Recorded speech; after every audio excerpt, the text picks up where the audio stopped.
Dans cette vidéo, nous allons voir comment convertir un fichier CSV en table Delta dans un lakehouse sur Microsoft Fabric. Donc pour cette vidéo, j'ai préparé ce fichier CSV.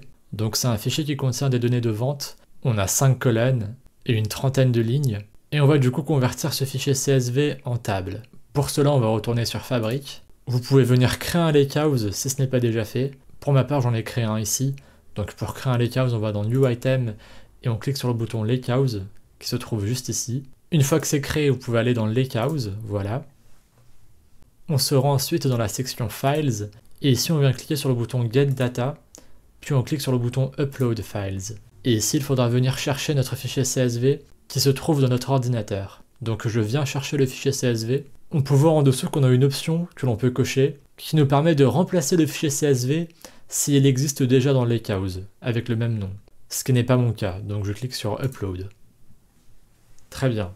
Donc là on peut voir que le fichier s'est bien importé, il s'affiche juste ici, et maintenant on va venir le convertir en table Delta. Donc pour cela, on a juste à cliquer sur les trois petits boutons ici, et on clique sur le bouton Load to Tables, puis on clique sur New Table.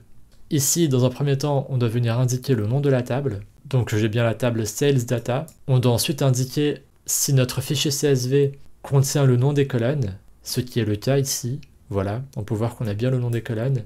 Et enfin, on doit indiquer le séparateur. Donc pour ce fichier CSV, c'est la virgule. On clique ensuite sur Load, et là, notre fichier CSV va être converti sous forme de table Delta.